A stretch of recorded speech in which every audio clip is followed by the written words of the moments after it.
દોસ્તો, સ્વાગત છે આપ સૌનું જોબ પે ચર્ચા ચેનલ ઉપર. દોસ્તો, ગુજરાત સરકારના social justice and empowerment department દ્વારા ગુજરાત સરકારની જે કલ્યાણકારી યોજનાઓ છે તેનો લાભ જરૂરિયાતમંદ લોકો સુધી પહોંચે તે માટે અનેકવિધ પ્રવૃત્તિઓ કરવામાં આવે છે તથા અનેકવિધ યોજનાઓ દ્વારા લોકોને લાભ પહોંચાડવામાં આવે છે. આ જે વેબસાઇટ છે આ વેબસાઇટ ઉપર પણ ગુજરાત સરકારની જે કેટલીક કલ્યાણકારી યોજનાઓ છે તેનો લાભ મેળવવા માટે સમયાંતરે અલગ અલગ જાહેરાતો પ્રસિદ્ધ થતી હોય છે અને આ જાહેરાતો સંદર્ભે ઓનલાઈન અરજી પણ આ વેબસાઇટ ઉપરથી જ કરવામાં આવતી હોય છે. દોસ્તો, આજના વિડીયોમાં ખાસ તો જે પણ ઉમેદવારોને ગુજરાત સરકાર દ્વારા કોચિંગ સહાયનો લાભ મેળવવો હોય તો તેમની માટે છે. કારણ કે સરકારશ્રી દ્વારા તમને કોચિંગ માટે 20,000 સુધીની સહાય આપવામાં આવે છે. તો તમે પણ જો આ સહાયનો લાભ મેળવવા માંગતા હો તો આજના વિડીયોમાં ગુજરાત સરકારની જે આ કોચિંગ સહાય યોજના છે તેની સંપૂર્ણ માહિતી તમને મળી રહેશે. વિડીયો પૂરો નિહાળજો, કારણ કે ઘણીવાર એવું હોય છે કે તમે જ્યારે થોડોક વિડીયો જોશો અને ડાયરેક્ટ સીધા જો ફોર્મ ભરવા માટે જશો તો કંઈક ચૂક થશે તો તમને સહાય નહીં મળે. એટલે છેલ્લે કેટલીક અગત્યની બાબતોનો પણ આ વિડીયોમાં સમાવેશ કરેલો છે.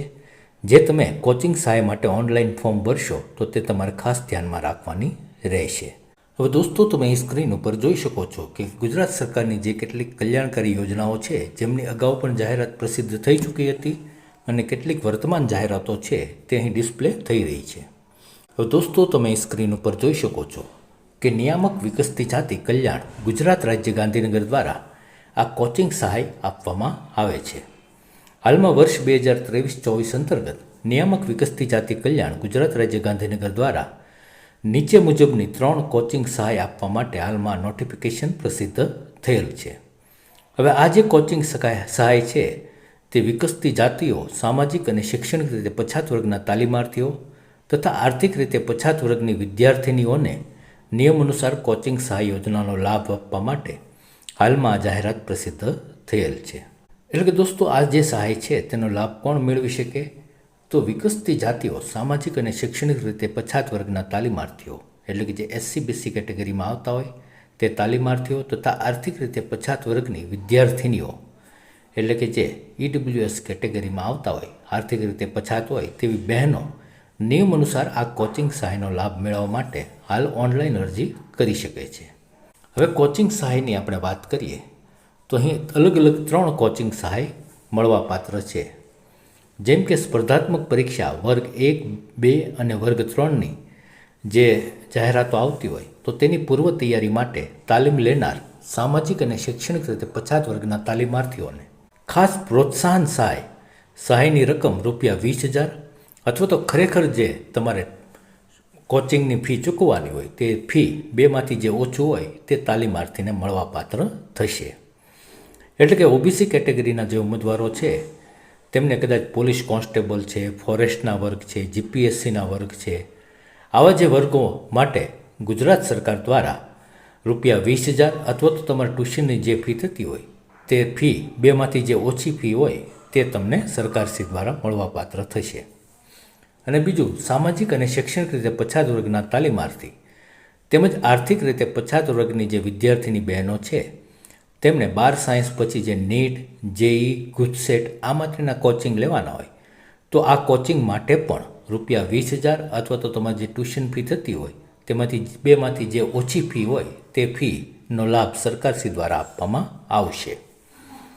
અને ત્રીજું, સામાજિક અને શૈક્ષણિક રીતે પછાત વર્ગના તાલીમાર્થીઓ તેમજ આર્થિક રીતે પછાત વર્ગની જે વિદ્યાર્થીની બહેનો છે તેમને IIM એટલે કે Indian institute of management, CEPT સંસ્થા, NIFT એટલે કે national institute of fashion technology, national law university જેવી જે ઓલ ઇન્ડિયા લેવલની જે ખ્યાતનામ જે સંસ્થાઓ છે તેમાં એડમિશન માટે જે એન્ટ્રન્સ ટેસ્ટ આપવાની હોય છે તે એન્ટ્રન્સ ટેસ્ટ તેમજ વિદેશ જવા માટે આપવી પડતી IELTS, TOEFL, GRE જેવી પરીક્ષાની પૂર્વ તૈયારી માટે સરકારશ્રી દ્વારા કોચિંગ સહાયનો લાભ આપવામાં આવે છે. આ કોચિંગ સહાય પણ તમારી જે ટ્યુશન ફી થતી હોય તે ટ્યુશન ફી અથવા તો ₹20,000 બંનેમાંથી જે ઓછી ફી થતી હોય તે ફીનો લાભ સરકારશ્રી દ્વારા આપવામાં આવશે. તો આ 3 સહાયમાંથી તમે કોઈ પણ સહાય મેળવવા માટે એકવાર ગુજરાત સરકારમાં આ માટે ઓનલાઈન અરજી કરી શકો છો.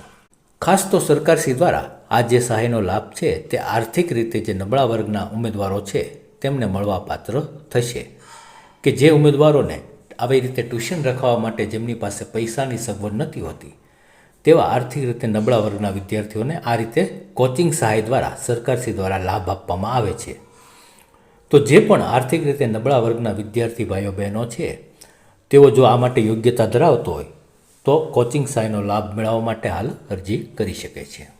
હવે આ માટેની અરજી છે તે ઈ સમાજ કલ્યાણની જે વેબસાઇટ છે eSamajkalyan.gujarat.gov.in આ પોર્ટલ ઉપરથી તારીખ 15 ડિસેમ્બરથી આ માટે ફોર્મ ભરાવાના શરૂ થઈ ચૂક્યા છે અને આ માટે ઓનલાઈન અરજી કરવાની છેલ્લી તારીખ 15 જાન્યુઆરી 2024 રાખવામાં આવેલી છે.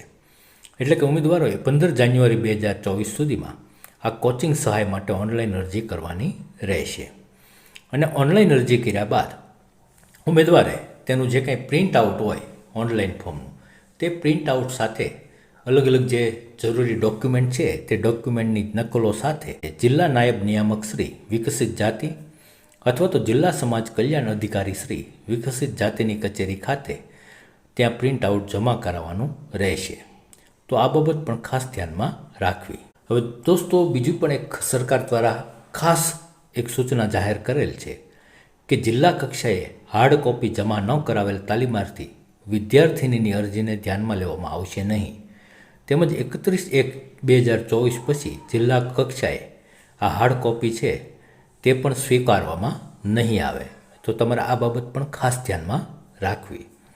એટલે કે તમે જે ઓનલાઈન અરજી કરો છો તે ઓનલાઈન અરજી કર્યા બાદ તેનું પ્રિન્ટ આઉટ મેળવી અને જરૂરી ડોક્યુમેન્ટની ઝેરોક્સ કરાવી અને આ પ્રિન્ટ આઉટ સાથે એટેચ કરી અને જે જિલ્લા નાયબ નિયામકશ્રીની કચેરી અથવા તો જિલ્લા સમાજ કલ્યાણ અધિકારીશ્રીની કચેરી છે ત્યાં તમારે હાર્ડ કોપી આજે 31 જાન્યુઆરી 2024 તારીખ આપી છે તે પહેલાં તમારે ખાસ જમા કરાવવાની રહેશે.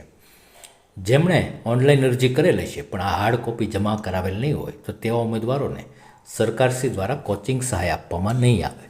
તો તમારે આ બાબત પણ ખાસ ધ્યાનમાં રાખવી. હવે દોસ્તો આ જાહેરાતમાં વિદ્યાર્થીઓ માટે જે ઓનલાઈન અરજી કરતી વખતે કેટલીક ધ્યાનમાં રાખવાની બાબતો છે તેની સૂચના પણ જાહેર કરેલ છે.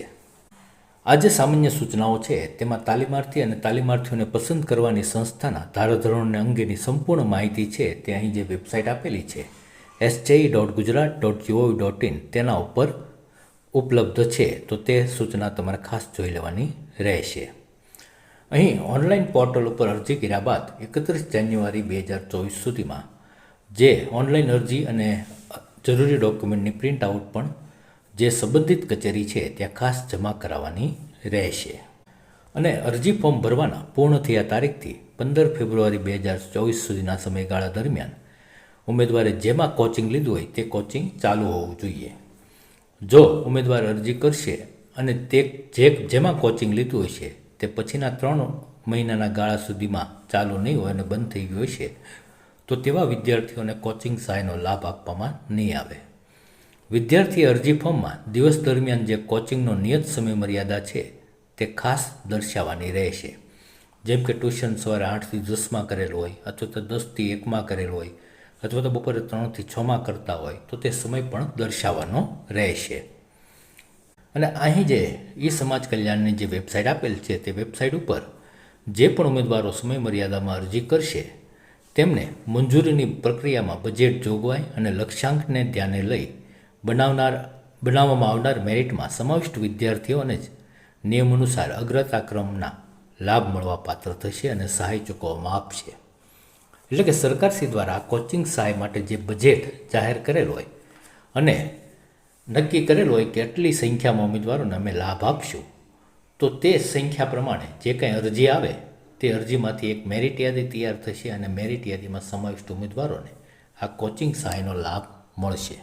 તો દોસ્તો આશા છે કે તમને ગુજરાત સરકારના નિયામક વિકસતી જાતિ કલ્યાણ ગુજરાત રાજ્ય ગાંધીનગર દ્વારા જે કોચિંગ સહાય માટે હાલમાં જે નોટિફિકેશન પ્રસિદ્ધ થયેલ છે તેની અગત્યની કહી શકાય તે તમામ માહિતી તમને આજના વિડીયોના માધ્યમથી મળી ગઈ છે.